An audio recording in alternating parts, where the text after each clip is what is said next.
इसको anti defection law कहते हैं। इसको ये भी कहते हैं आया राम गया राम, आया राम गया। इसका क्या मतलब है बच्चों? राम आया फिर चले गए, आते जाते रहते हैं। इसका क्या मतलब? चले गए फिर आ गए, फिर चले गए आ गए।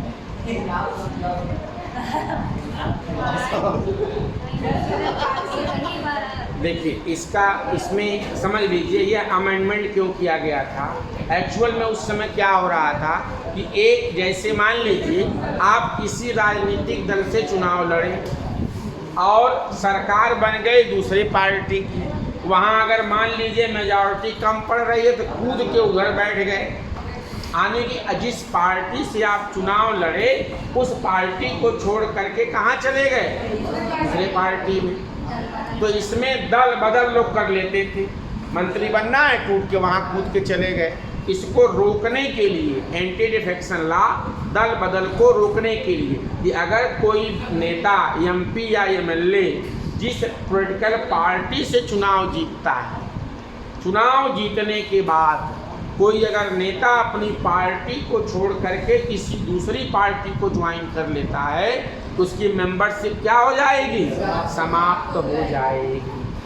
इससे आया राम गया राम वाली जो कल्चर चल रहा था क्या हो गया? समाप्त हो गया।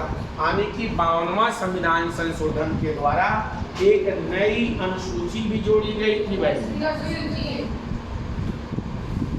इसमें एंटी दल बदल कानून से संबंधित प्रावधानों को रखा गया कि किन किन आधार पर अगर कोई नेता मतलब एमपी या एमएलए इस आधार पर अयोग्य होगा।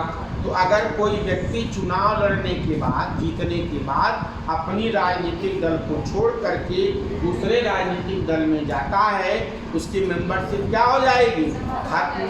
लेकिन इसमें ड्रॉबैक कि अगर पार्टी टूट जाए, 2/3 मेंबर छोड़ के पार्टी भाग जाए या पार्टी का मर्जर हो जाए, मर्जर समझते हैं ना, 2 पार्टी एक में मिल जाए, तो यहाँ पे एंटी डिफेक्शन लॉ लागू नहीं होगा। ये 2, 4, 10 मेंबर के लिए था। आई बात समझ में?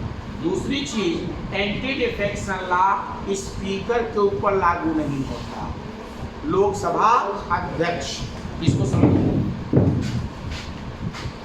लोकसभा अध्यक्ष के ऊपर एंटी डिफेक्शन लॉ, दल बदल कानून लागू नहीं होता। मतलब जैसे ओम बिरला जी इस समय हैं, ओम बिरला अगर ये बीजेपी के मेंबरशिप से पार्टी के मेंबरशिप से अगर ये छोड़ देते हैं बीजेपी का मेंबरशिप तो इनके ऊपर एंटी डिफेक्शन लॉ लागू नहीं होगा। ऐसा क्यों?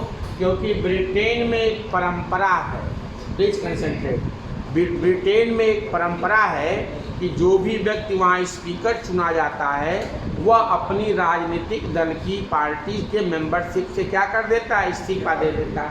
ऐसा इसलिए क्योंकि जो स्पीकर के पद पे बैठता है उसके लिए सारे सांसद क्या हैं? बराबर हैं। ठीक, अच्छा, यही चीज़ भारत में है कि जब स्पीकर चुन लिया जाए, अगर वह चाहे तो अपने राजनीतिक दल के मेंबरशिप से रिजाइन कर सकता है, लेकिन भारत में लोग करते नहीं। यह डिस्क्रेशनरी है। अगर वो कर भी देगा तो कुछ नहीं होगा, वो स्पीकर है, स्पीकर बना रहेगा। अपने पद से इस्तीफा नहीं दिया है एमपी से, पार्टी के मेंबरशिप से दिया है तो दे सकता है। लेकिन भारत में ऐसा देखने को नहीं मिलता है। भारत में चिपके रहते हैं और देखते हैं आप लोग टीवी पर कि जो राजनीतिक दल जिस पार्टी का होता है उसके जो मेंबर होते हैं उनकी ज़्यादा बात सुनता है, उनको ज़्यादा सदन में बोलने का मौका मिलता है। लेकिन जो अपोजिशन पार्टी के नेता होते हैं उनको बोलने का मौका कम मिलता है या नहीं मिलता है। ये बात गलत है। और कभी सत्ता पक्ष के मेंबर को सस्पेंड नहीं किया जाता है। राघव चड्ढा को कर दिया गया। भाई सत्ता पक्ष के लोगों को क्यों नहीं करते हो?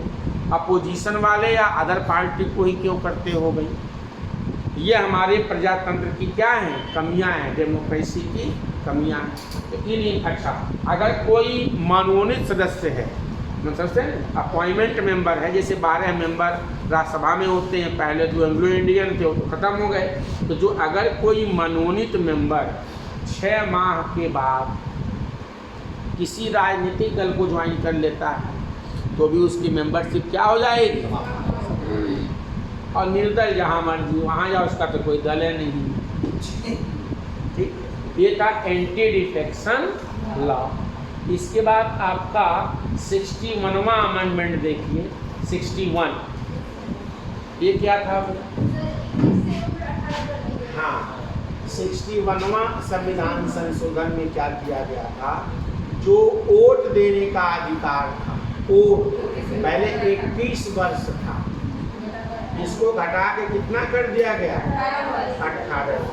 ये राजीव गांधी, राहुल गांधी के पिताजी थे, राजीव गांधी सरकार ने किया था 1989।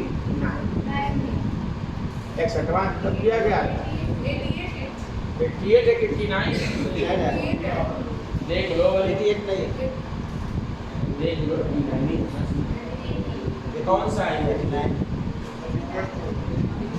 चेक कर लो, ये ईयर सही लिखा है कि गलत है? सही है।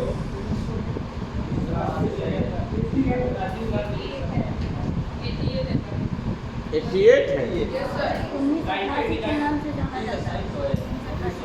हाँ? पास हुआ था 88 में, लागू हुआ था 89। हाँ, ये है मामला इसमें, तो इसको 88-89 लिखो।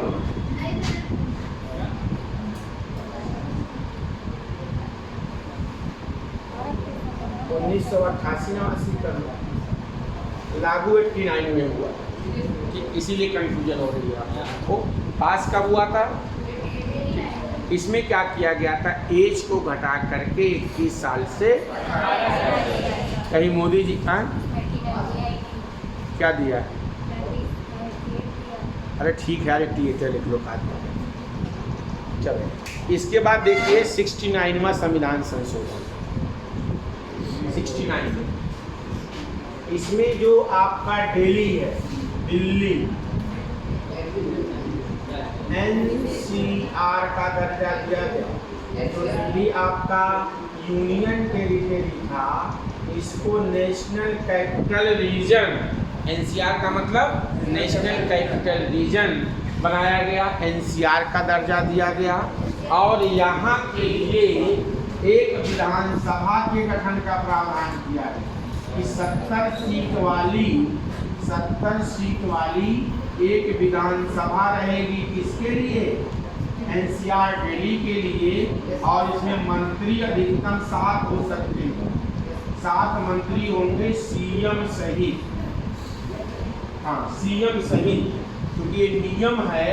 अभी 91, 92 अमेंडमेंट बताएंगे, 91वां, जिसमें कहा गया कि मंत्री परिषद की संख्या PM या CM सहित 15% होगा, लेकिन किसी राज्य में 12 से कम मंत्री नहीं होंगे। ठीक, इसीलिए यहाँ पे मेंशन कर दिया गया कि दिल्ली में कितने मंत्री हो सकते हैं? 7। नहीं तो जो 12 वाला नियम लागू हो जाएगा कि 7 मिनिमम मंत्री रहेंगे। कहाँ पे? दिल्ली में। ठीक, आजकल रेखा गुप्ता जी आ गई, बेचारे अरविंद केजरीवाल को तो जबरदस्ती जेल में डाल के छीन लिया। दुख की बात कि भाई एक नेता, चुने हुए नेता को आपने उसकी कुर्सी से उतार करके जेल में ठूस दिया। डेमोक्रेसी की हत्या। अरस्तु कभी पढ़ लेना, अरस्तु को वो पढ़ना मौका मिले। अरस्तु अच्छा नहीं मानते, हाँ, अच्छा नहीं मानते। वो कहते हैं डेमोक्रेसी में सब लुटेरे हैं, सब मिल के लूटते हैं। वो डेमोक्रेसी को अच्छा नहीं मानते। सही भी है, आज के कॉन्टेक्स्ट में भारत में यही है भाई। जैसे मान लो जितने भी सांसद हैं वो सभी तो जनता का रिप्रेजेंटेटिव करते हैं। आपको ही क्यों मिले, अदर को क्यों ना मिले? क्या हुआ ठाकुर साहब? अच्छा, अब 72 और 73 देख लीजिए, 73 है, 74। यस, लगे हाथ में दोनों को निपटा लीजिए।